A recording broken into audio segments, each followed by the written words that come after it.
Assalamualaikum warahmatullahi wabarakatuh. Perkenalkan, saya Intan. Bagaimana kabar kalian semuanya? Saya harap, saya doakan semoga baik-baik selalu, sehat selalu dalam lindungan Allah Subhanahu wa Ta'ala. Alhamdulillah kawan-kawan sudah hamil 1 Ramadan. Pasti kalian senang. Aku juga senang kok. Karena Ramadan itu adalah bulan penuh berkah, bulan penuh ampunan, month of the Quran, bulan Al-Quran, Masya Allah. Oh ya teman-teman, di sini aku mau sharing-sharing sedikit. Mungkin kalian nanti bisa saling interaksi dengan saya, mungkin bisa lewat chat kolom komentar di YouTube saya ya. Jangan lupa subscribe dan like dan komen. Baik, di sini kita akan membahas terkait dengan Physiology of Ramadan Fasting, Pattern Sleep with some Circadian. Jadi di sini yang dimaksud dari judul ini adalah kita akan membahas mengenai fisiologi tubuh kita selama puasa Ramadan, di mana saya akan membahas dua bahasan, yaitu pola tidur dan juga irama sirkadian pada waktu puasa Ramadan. Oh ya, teman-teman, mau ngingetin juga, besok akan ada puasa Ramadan, 13 April ya, 1 Ramadan 1442 Hijriah. Baik, akan saya lanjutkan ya, teman-teman. Apakah ada yang tahu ini maksudnya apa? Bisa jelasin? Nah, ini maksudnya adalah perbandingan.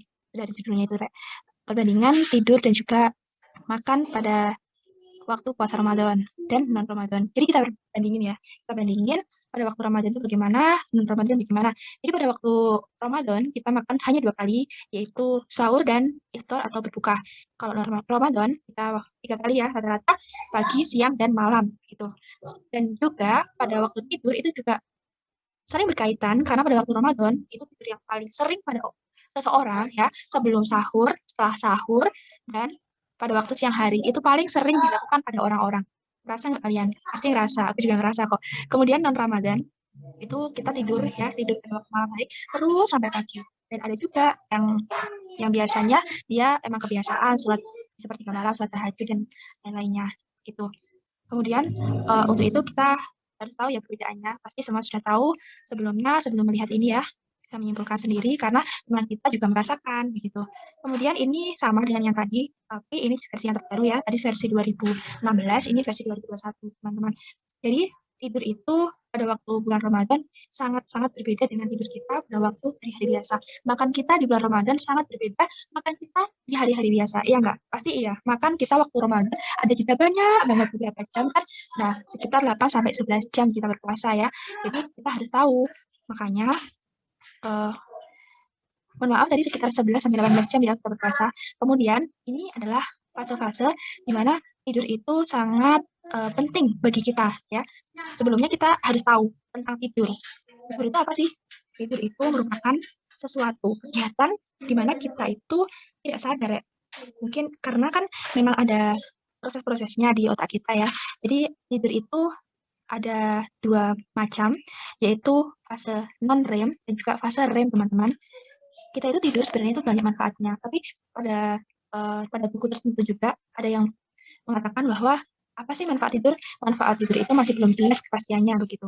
Jadi kan ini manfaat yang sudah kita rasakan ya, manfaat tidur yang sudah kita rasakan apa aja sih? Yaitu kita menghasilkan energi yang kita hasilkan waktu kita tidur nanti akan kita gunakan pada waktu kita bangun pagi. Mohon maaf, bangun bangun setelah tidur ya kan.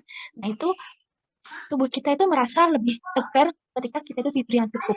Apabila kita tidur yang berlebihan atau kita tidurnya kurang ya, mungkin kita kayak kagel. Kagel itu kita itu kayak merasa tubuh kita itu nggak enak. Ya, yang baik itu adalah tidur yang secukupnya.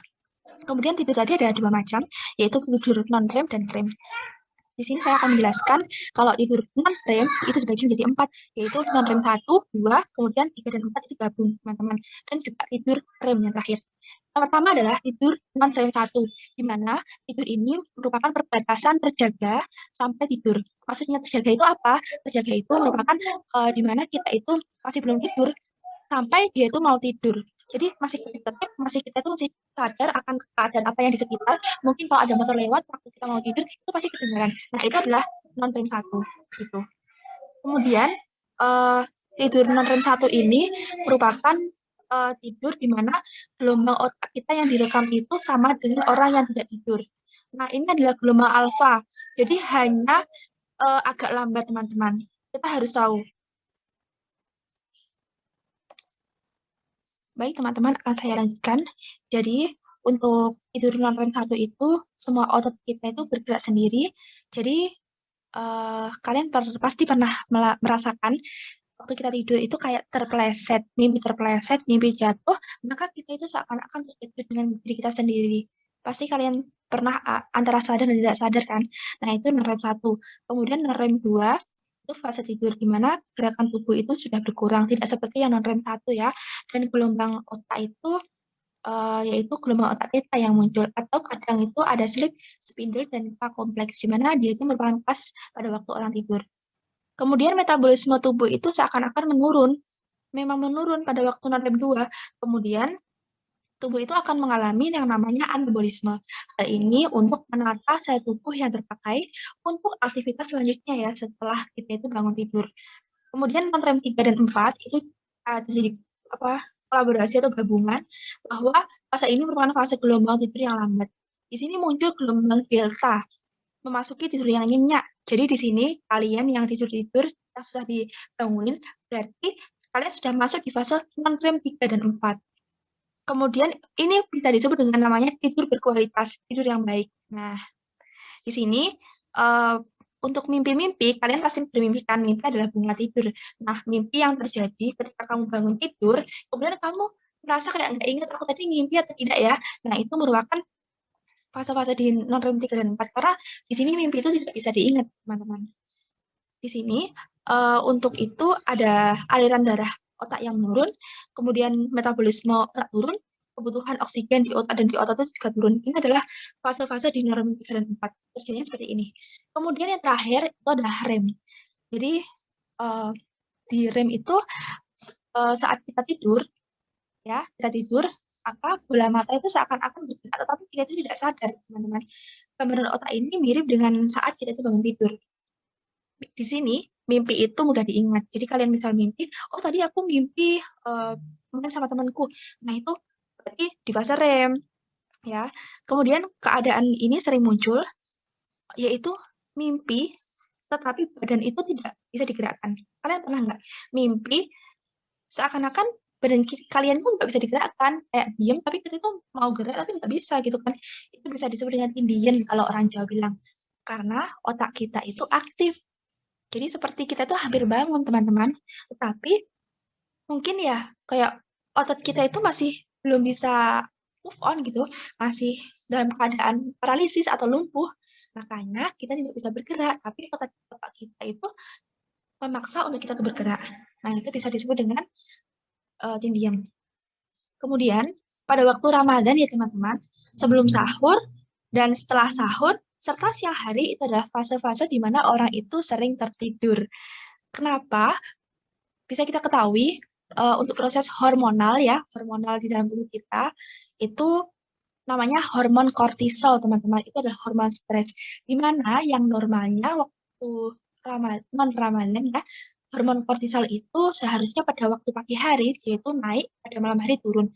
Tetapi pada waktu hari Ramadan itu hormon kortisolnya itu pada waktu siang hari atau pagi hari itu turun, pada waktu malam hari naik. Kenapa kok bisa ngantuk? Nah, itu penyebabnya karena kortisolnya itu dia turun.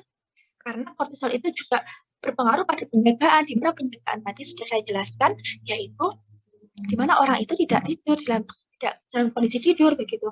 Kemudian pada waktu bulan Ramadan ya, berhubungan dengan pola tidur sangat berhubungan sekali, yaitu terhadap apa saja? Terhadap penurunan total waktu tidur.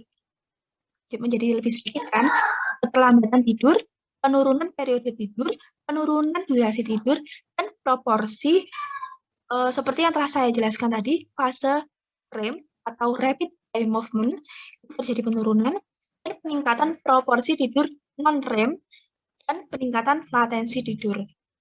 Jadi teman-teman, tadi untuk fase non-REM itu meningkat dan fase REM menurun. Begitu ya. Selanjutnya, pada suatu meta-analisis teman-teman, itu dijelaskan juga ada pengurangan waktu sekitar 1 jam untuk kita tidur. Hal ini akan mengakibatkan peningkatan ngantuk pada siang hari. Hal ini sudah saya jelaskan tadi terkait dengan hormon kortisol. Ini adalah sama dengan yang tadi ya. Sama, ini maksudnya itu pukul 6, pukul 12, pukul 18, pukul 00 atau 12 malam, dan juga pukul 6. Di mana non-Ramadan, kita tuh request-nya tuh di sini, dan di sini. Kemudian ini adalah tidurnya, waktu tidur. Kemudian di Ramadan, kita itu waktu tidurnya jam 6, mungkin sampai jam 7 lah. Kemudian tidur lagi pada waktu siang hari, mungkin jam 1 sampai jam 3. Kemudian tidur lagi pada waktu malam hari setelah sholat taraweh, seperti itu, setelah kegiatan-kegiatan Ramadan. Karena kan waktu kita Ramadan itu banyak sekali kegiatan ya teman-teman. Kita bisa waktu sore hari tadarus, malam hari taraweh, kemudian dilanjut lagi dengan tadarus, dengan hal-hal yang lainnya, persiapan buat nanti buka buka sahur dan lain-lainnya. Jadi banyak banget persiapannya. Masya Allah sekali di bulan Ramadan ini kita perlu bersyukur karena alhamdulillah diberikan kesehatan sama Allah. Nah, ini adalah ritme sirkadian ya teman-teman. Ini sangat berpengaruh juga pada kondisi kita dalam 24 jam ini ya, selama kita berpuasa. Dan sebelum berpuasa juga sangat berpengaruh. Jadi, apa sih yang dimaksud dengan irama sirkadian? Apakah teman-teman mengetahui? Nah, di sini kakak mau jelasin. Oh, kok apa sih? Saya mau jelasin, mohon maaf. Jadi, di sini irama sirkadian itu merupakan proses yang saling berhubungan ya, yang dialami oleh tubuh kita selama 24 jam.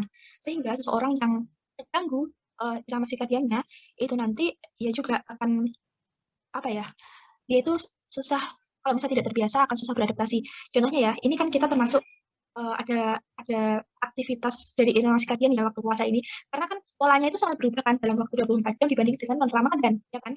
Kita tahu pada waktu non Ramadan itu hormon kortisol pada waktu pagi hari dia meningkat, pada waktu malam hari menurun. Ini yang hitam ya, before Ramadan.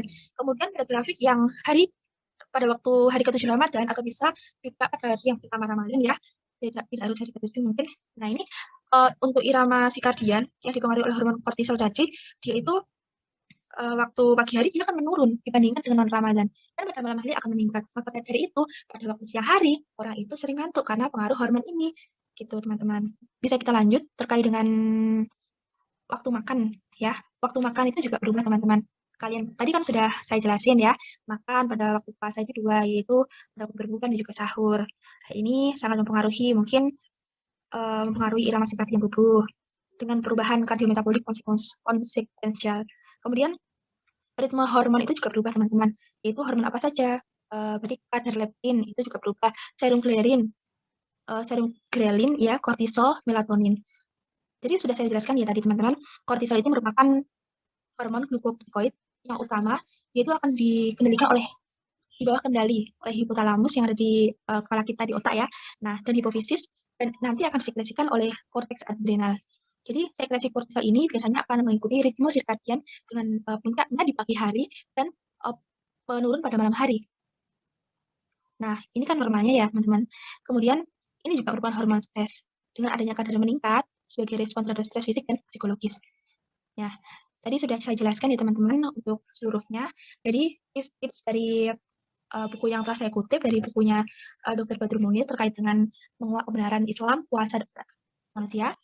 Jadi, bagaimana sih kita itu untuk menjaga siklus tidur supaya tidur kita itu tidak terganggu. Jadi, yang pertama itu kita usahakan tidur lebih awal dari sebelumnya. Jangan begadang, terutama kalau tidak ada kegiatan yang perlu-perlu banget. Kedua, setelah sahur dan setelah subuh, usahakan tidur 1-2 jam. Karena tidur lebih dari 2 jam itu malah membuat badan kalian terasa lebih capek, lebih tidak semangat daripada biasanya. Pasti kalian pernah. Kemudian pada saat waktu siang hari, kalau ada kesempatan buat tidur, walaupun sebentar, tetap usahakan jangan terlalu lama. Nanti justru badan kita tuh terasa lemah, jadi tidur secukupnya. Jangan lama-lama, jangan cepat-cepat.